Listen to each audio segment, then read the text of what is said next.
Hi, everybody.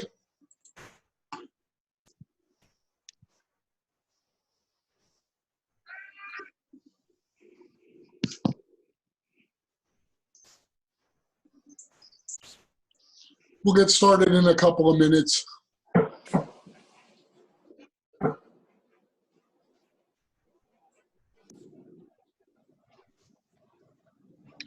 Hello, my friends. I'm Vito with Rock Solid Home Inspections, and welcome to A Family Affair, inspecting your home inspection.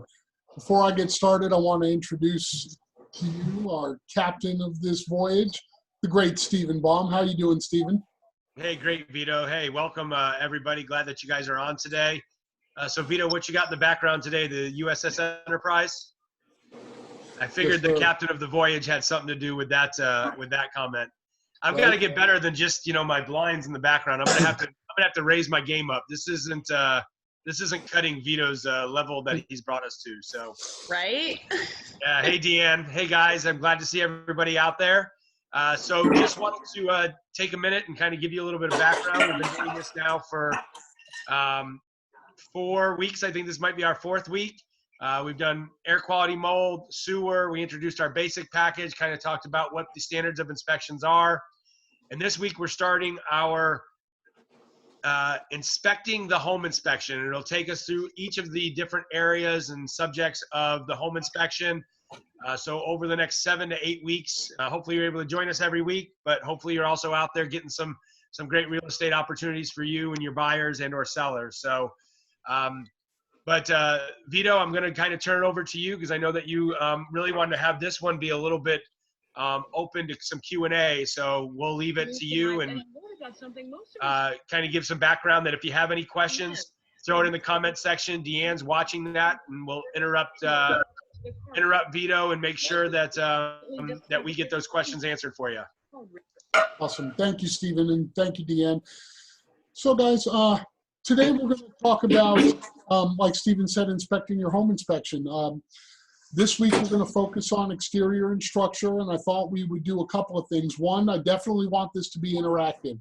So I thought we would go through what the standards of practice have to say about inspecting the exterior and the structure, how that looks in your home inspection report, and then we would go through a couple of sample inspection reports so you can kind of get an idea of how that might look.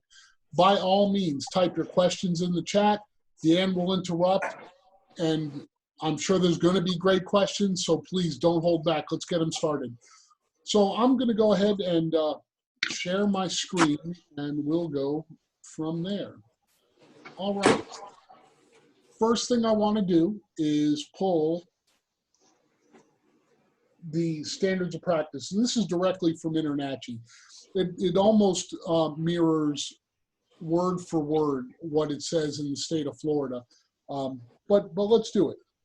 So as far as the exterior, as you can see here, the inspector shall inspect the exterior wall covering materials. That means the siding, eaves, soffits, and fascia. A representative number of windows. Of course, when you have a rock solid home inspection, we're looking at them all exterior doors, flashing and trim, walkways and driveways, stairs, steps, stoops, stairways and ramps, porches, patios, decks, balconies, and carports, railings, guards, and handrails, and vegetation, surface drainage, retaining walls, grading, in regards to how it affects the property. What we describe is the type of exterior wall covering materials. Now, we typically, when we do the inspection, we're describing a little more than that, and I'll show you what that looks like. And we're going to report in need of correction major issues. So right here it only says intermediate balusters, spindles, and rails, but it's Florida. Almost everything's one story. There's not always stairs, but we'll show you what that looks like. There is a whole lot of things that is not part of an inspection. I think it's a good idea to get to know what those are, simply so we can help each other set the expectations right. There's no need. The worst thing I can think of is making a mountain out of a molehill on something that's not even part of an inspection and complicating your transaction. So we can easily make this available to anybody who wants it. You can simply type home inspection standards of practice and get this exact form within about 2 seconds. And you can always join our Discord server and use the Ask Your Inspector function, and you'll have 24/7 access basically to any one of our guys. So I'm going to pull a home inspection and let's take a look. We have a quick question. Fantastic. When should we be concerned about, when should we be concerned with cracks to outside walls? That is a fantastic question. So one of the things, 9 times out of 10, and the reports are going to show this too, this house is going to tell its story. I find that almost everything has to do with moisture. So what happens, and you know what, I'm going to go to this report too, because I want to go to building exteriors. Here we can see gutters aren't all the way around the house. Some of them are discharging right to the foundation. Water's not being channeled properly, and we have cracks in the structure. So what does that mean? Florida's got all these expansive soils, and 9 times out of 10, a single millimeter of swelling soil over a 20, 30 years can cause all kinds of cracking. So it's not some big settlement issue necessarily. It's, you know what, get some gutters as a general rule, but in the meantime, let's seal up the cracks so moisture doesn't get in and do its damage over time. Tell me if I'm wrong, but most of the cracks we see is really just an issue of deferred maintenance. Hasn't been taken care of for too long. Thank you, Vito. My pleasure. So when we talk about descriptions, you can see it right here. The gutters were aluminum. They were eave mounted. Downspouts were above grade. Material was aluminum. Eaves were, the fascia was aluminum mostly, and the soffits were aluminum. Siding was wood siding. You can see here that we have problems with the drainage right away, missing downspouts.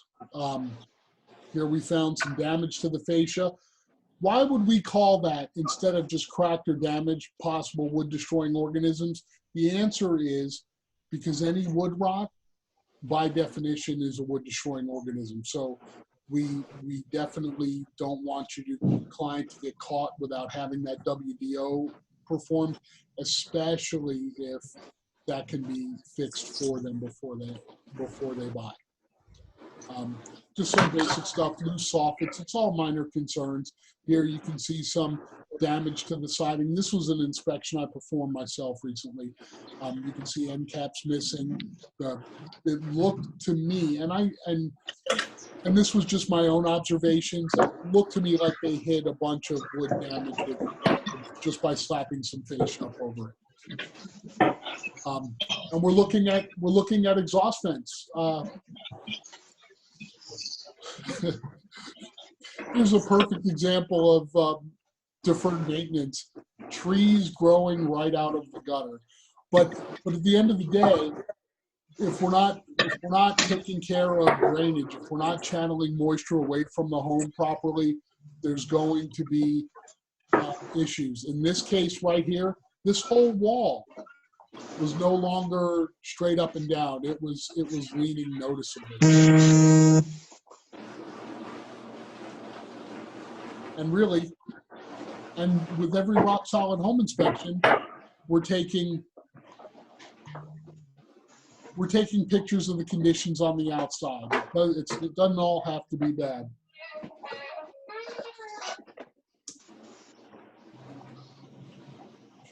And here, safety railings, things like that. The balconies were loose. That was one of the only things that were required to mention, and we did.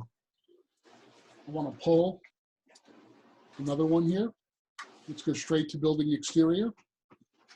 And here's a better example of moisture and cracking and everything else. And this was a 2005 house. It was 3,500 square feet. It was beautiful, let me tell you. But if we don't channel moisture properly, we have issues. So here's a stain under the soffit. Incidentally, right above it, there were some issues on the roof with the flashing and the counter flashing, and they had done some patchwork, and the house tells its story. We had some really minor damage right there. Here are partial gutters. They had gutters in a couple of spots, but the majority of the house had no way to channel water away. And then we start getting into step cracks. When you start seeing the cracking in that step pattern, technically it does mean settlement. But as inspectors, we cannot tell you if it's something that happened, if it's something that's happening, how serious it is. 9 times out of 10, it's really not that huge of a deal. It's just, let's take care of the siding, so moisture. Now, here's an interesting one. If you look on the left picture here, we called it crack because that's all we can. It's cracked. But if you look at the way the crack is, it's a vertical ascending. What does that mean? That means as the crack, it starts out skinny on the bottom, and as it goes vertical, it gets bigger. So if you think about it, the soil pushing up, that's what's causing that movement that way. If it's on the corner of the house, it means the outside corner is going down a little. But here in the middle of the house where this picture was, soil's expansive. Right above where we had a transition and no gutters, there were watermarks running down the side of the house. All that water was hitting that soil from like a third of the roof. And what do you have here? So let's say your client asks you, well, what do I do about that? Now well, put some gutters, get some gutters, run it down to the driveway and let that water run out to the road. In the meantime, get some sealant, seal that up, paint over it, and done. It's an easy fix, but there is always a reason for it. These are the kind of things we're looking at. This was a beautiful place too, by the way. And those are the kind of things we're looking at on the outside. I'll grab one more. And while you're doing that, I know that and I saw somebody put it on there. Thank you so much. I know you normally mute everybody and then have them unmute if they have questions. Can you do that, please? Just in case somebody's not able to do it on their own. Think so. Let me manage participants. All right, I'm going to mute all. And before I do, everybody's allowed to unmute themselves. Stephen, Deanne, bear that in mind, okay? Perfect.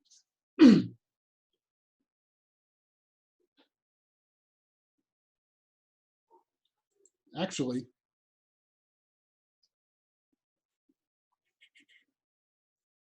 I want to make sure before we go any further that Stephen is unmuted and Deanne too. That way, if there's an issue, because I can't see any screens right now.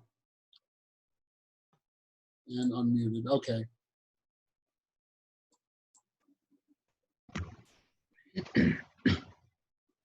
Perfect. Thank you for your patience.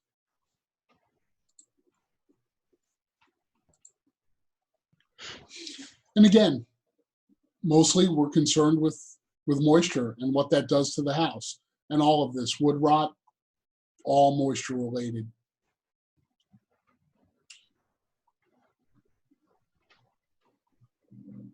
Hey, Vito, also while you're looking, I'd be interested to hear from some of our experienced realtors, some of the questions that you've had from buyers around, particularly we're talking today about the exterior, some of the questions you've had from your buyers that, maybe we'd be able to help with. Just, again, not that you want to be the expert, but just to give them a little bit of peace of mind in a question they may have for us. So throw those in the chat and we're happy to talk through those as well. We want this to be as informative for you as possible. Please do. And it's a lot of the same, as you can see. We have cracking, we have step cracking, we have poor moisture control, and it all kind of adds up to the same thing. I would love very much to jump to structure now. So, hey, Vito, Cindy had a question. Okay. Stucco, how bad is it? Who do we refer them to for what, quote unquote, water intrusion for a bad stucco job? That's a great question. It's a broad question. So stucco's not bad. It's almost on every house in all of Florida. And you know what? It is probably one of the best materials to hold up against the kind of weather that we're dealing with on a daily basis. The sun, the UV, the wind, the rain, and everything else, the salt air, it destroys everything. So stucco is really awesome. But like everything else, I like this analogy. You wouldn't drive your car for 15,000 miles without getting an oil change. And yet, when we look at our houses, we just expect them to perform forever without doing any routine maintenance. Well, what does that mean for the stucco? It means cracks are going to happen. It's essentially concrete, and concrete does two things universally. It be gray and it cracks. So again, the cracking itself isn't the issue. It's keeping it sealed, keeping it painted, and not letting moisture do its damage over time. Now, if a little bit of moisture gets in, you know what? The house is designed to shed water. It'll dry itself out if we stop it from entering anymore. If it gets real bad, then depending on where it is and how bad it is, that's going to determine your need. There are plenty of siding specialists out there. A quick Google search will find you dozens in the area. There are plenty of contractors if you're not sure, or if the damage kind of bleeds over into 2 or 3 specialties, then you might want a contractor who can just kind of be the project manager and have his subcontractors deal with the different facets of it. And lastly, in extreme cases, you might want mold remediation to come in at that point and do things like, treat the wood, remove the insulation, dry the house out, and that kind of stuff. But I can tell you, I can count those times on one hand over the last several years. Okay, Vito, we have a question. Sure. How bad is step cracking in a garage of a 2-story home, concrete on bottom, wood frame upper floor? I would have to see it and take it in context with the rest of the house. But like I said, I see cracking or step cracking almost on every single inspection I do. So unless there was some other indications that something serious was going on, I wouldn't worry about it at all. It's, seal it up, paint it, and move on. It's most of the houses that are block.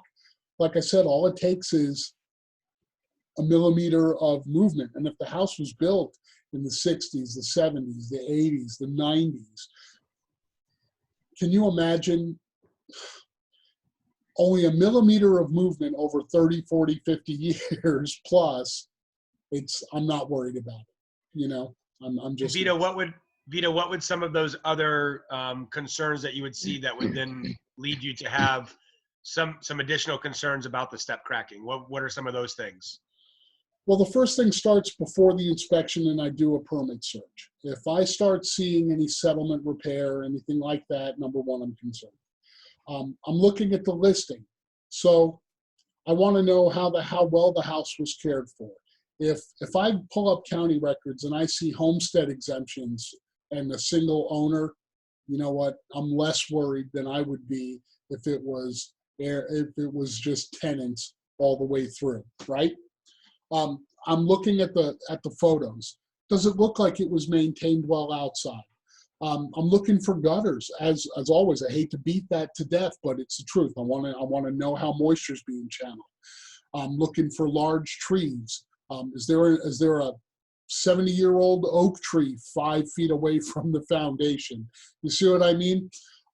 When I'm on the inspection, I am testing under every window for moisture. I'm looking for flashing and trim and everything else. I want to know, number one, if moisture is contributing to any settlement. And I have to be careful because all I can do is report on what my eyes are telling me and my experience suggests. And if I start to think that something might be serious, I'm going to have that conversation with the buyer's agent first. I want to bounce it off. I want to bounce it off of them because you guys as realtors understand our limitations better than the clients will. And it's not fair to have me come in and try to steal the show from you. This is your client. I'm here to help you both. So I want to have that conversation with you first. Does that make sense? But typically there are all kinds of red flags, and not one of them is a smoking gun by itself. But by the time I'm done, it all adds up. And that gives us a better idea on whether or not I'm saying something like, hey, I want you to paint it and move on, or hey, I want you to get an expert in here and really evaluate the area. Okay, cool, because we have a question that goes right into that. Can you recommend a sealant for these minor cracks? You could use any kind of, I mean, we used at my house, we just used stuff like the concrete patch. It was like exterior mud. We just smeared it in and painted over and it was done. Oh. I mean, you could use caulking, silicone, any number of things, and I'm sure each contractor's got his own preferred stuff. Really, anything that keeps out moisture and seals up the crack is better than nothing. Thank you. Sure. Okay. You know what? Thank you guys so much. I'm so glad that we've got some engagement here. Hold on, we got one more. Once Awesome. the inspection is completed and listed items are repaired, do you perform a reinspection at request? If so, are the costs the same as the initial inspection? Yes, we can come out. We can do anything you need us to do. No, it's a lot cheaper to have a reinspection than it is to have an inspection. Typically, we're doing that for minor issues for $90. And but here, let me throw the caveat out there. When we come out for re-inspections, usually it's for 4-point issues, just to get that insurance form so the loan can go through. I find that having us come back out for a home inspection can be redundant, and I'll leave that up to your determination. And here's why. Let's say I tell you to get an electrician for a couple of red flags, and I want him to evaluate the entire system, worst case scenario, right? So he comes out and he does that, and the seller agrees to pay for repairs, and you do it and all that. At that point, it makes no sense to have the inspector come out because I'm a generalist. Even a good one is just a generalist. It's like having me check up on somebody who's better than me, right? So there are instances where that may be necessary. Maybe you're not sure that the seller is playing ball and they just wanted to handyman the whole thing. But in that case, you know, you're potentially assuming risk. But yes, we're available and we'll help you in any way that we can when you need it. It's that simple. Thank you. Sure. Wow, this is really awesome. Hold on, real quick. On 4 points, if an electrician invoice shows the items that failed repaired, do you redo the 4-point? We'll update it. We'll update it a lot of times. And let's agree to take that on a case-by-case basis. But 9 times out of 10 for the kind of stuff we're likely to come up on in a home inspection, we can update those forms without ever having to come out, and you don't have to pay for it, and you'll still have it same day. Awesome. That answered all the questions so far. That is awesome, and thank you so much for your engagement today, guys. Hey, Vito. Yes, sir. I would add that if you have a multiple item checklist that, you know, you had an electrician, you had a plumber, you had a roofer, and you had multiple items, then yes, coming back out to do that reinspection to go over that checklist could be valuable than necessarily having to come and have, you know, your exact specialist. So yes, we do that. And I see a question for fee, so I'll talk about that. So if we're doing that checklist reinspection, it's basically $150. If we're doing it for the 4-point and we have to come back out, it's $90. If we're doing it for the 4-point and you were able to send us the invoice and the invoice and a picture of whatever the issue was, that's for free. We do not charge you unless we are needing to come back out to the property. You know, our motto is we treat our clients like family. Well, I wouldn't want somebody to, you know, charge me if they're literally just making a couple small changes on a computer. I don't want them to charge me $90. So yes, there's time in it for our inspectors, but they are more than happy to take care of our buyers and our agents and do those updates on the computer at no charge. So I hope that answers the different levels of questions on re-inspections and fees. You taught me a few things, sir. That's a first. Being generous, guys. So if there aren't any questions specific to exterior, I want to jump into basement, foundation, crawl space, and structure. By now, everybody's had a chance to look at what's going on up on the screen. But again, foundation, the basement, well, we really don't have basements in Florida too much. Crawl spaces, there's still plenty of those, and structural components. Structural components will also include things like rafters, trusses, not necessarily roof decking, although when it comes to reporting, they might bleed over a little bit. But we're looking at, this is where we get into what is structural and what's not. So we're going to describe the type of foundation, and that usually means it's either a slab or a crawl space. And if there's underfloor space, hey, your crawl space access was on the outside on the left or what have you. We will report as in need of correction, observed indication of wood in contact with or near soil. That could be as simple as siding, but typically it means under the house. You never want those wood beams in contact with soil because of capillary action. It absorbs moisture and it'll ruin it rather quickly. Observed indications of active water penetration. That could also mean on the inside, in that living room floor or by the corner, there's a big wet stain. And those of you who've worked with us know that every single rock solid home inspection that we do also comes with an infrared scan. So if I see staining under a window or in a corner like that, I'm going to touch it with the moisture meter. I'm going to take a picture by itself, and I'm going to scan it with the thermal camera. I'm going to let you know insofar as I can if it's active. Why do I say that? You know, look at the weather outside today. Today it'll be easy. But you know what? In the drier months, all we have is that stain. There's no moisture meter reading. There's no nothing else. It's a possible thing. It's a monitorable. And what about exterior balconies? We're absolutely looking at every single one. We're walking them. We're testing the railings. We're looking at the spacing of the balusters. We want to make sure it's secure. We want to make sure that ledger board is flashed, et cetera, et cetera, et cetera. Those are huge areas, and we are definitely going to look at that from top to bottom. And that is our 10-minute mark.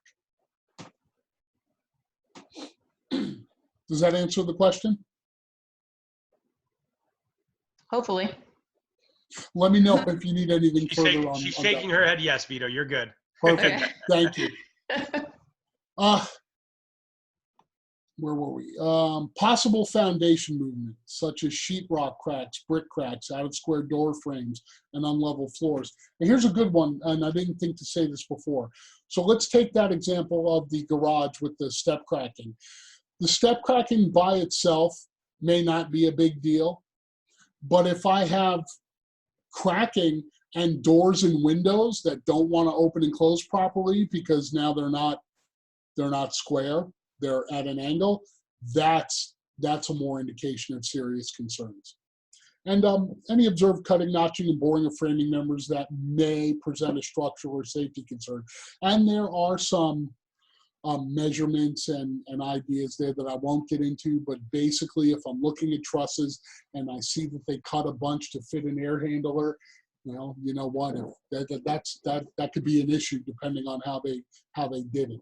If I see horizontal splits down the trusses and it's through the wood and everything, guess what? That's an issue. But you know, typically when I see that, I'll also have soft spots on the roof, and I'll see a sinking, caving in part. Before we jump into some of the reports quickly, the inspector is not required to enter any crawl space that is not readily accessible or where entry could cause damage or pose a hazard. There are measurements for safe crawl space access, and it's typically 18 inches high by 2 feet wide. There are smaller guys who are willing to risk it.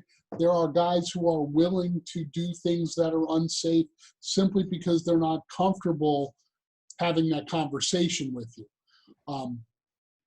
But just be prepared. If there's not access, there's not necessarily the area going to be inspected. If it's full of beams and trash and construction debris and junk and stuff, we can't move it to get around. If there's nails and broken glass, you know what? I hope the inspector doesn't put himself at risk. All that stuff can be cleaned out and inspected properly. Operate sump pumps. Many of you may not know this, but we are required to evaluate sump pumps.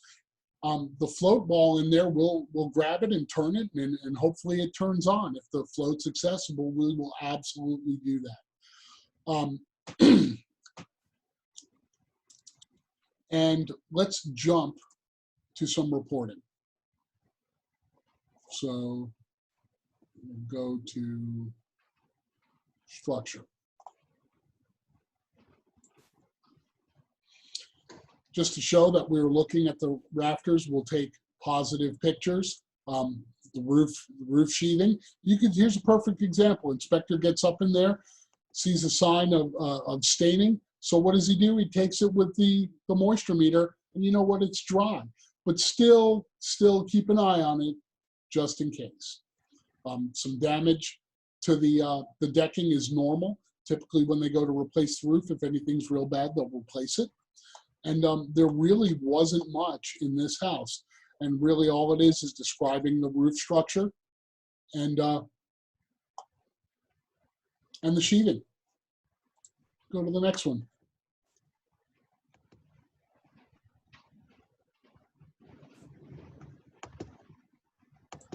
And Vito, I know that we are coming up on our time, so I would like to ask, if you have any questions, don't hesitate to ask now, or you can always call our office, email our office. We'd be happy to have Vito get back with you. You know, we want to make sure that we're taking this time to help educate, help share knowledge is really what our goal is in this time, and we don't want a time limit to put us against everything. So, and Cindy, yes, we will. Two things. One we have is we are recording this, and it will be on our YouTube station, as well as it will be on our, we're going to continue to do the rest of the reporting. This was only the structure and the exterior today. So next Friday we'll dig deeper. I don't recall what one it is, but we will make sure that we are getting this information out to you as much as possible. So thank you, Cindy. And Vito's always happy to have conversations. So call the office, ask for him, and he will be happy to follow up. And then he did add our Discord site that's open. It's an open community to have conversations with everybody. So yeah, I agree. Thank you, Cindy. Stephen, while we're here, I just sent you that invite. Can you possibly paste that into the chat room so everyone has access to it? I would very much love to see all of you join our Discord server. It is an informal way for us to stay connected. We have realtors on a daily basis that just join in the Ask Your Inspector and, hey, so-and-so, what do you think about this? And throw up a picture, and they have an answer in seconds. It's a lot faster than going through the office and a lot less formal since we're treating each other like family. Well, it's like a chat forum. Yeah. Mm-hmm. Yeah, absolutely. So really that's it with the exterior and the structure. That's all I got. Does anybody have any questions on any of it? Any comments, concerns, constructive criticisms? For Stephen, of course, not me. I'm used to it by now, Vito. Right? Right? Nothing? Crickets. All right. Then I have done my job well. Obviously, no one has any questions. That's Well, perfect. Vito, we do have a question. We want to confirm that you are not on a spaceship, that is a fake background. So are you on the USS Enterprise right now? Did they beam you up there or what? I've been on there since college, and I have never actually come back to Earth. Those of you who've met me know what I'm talking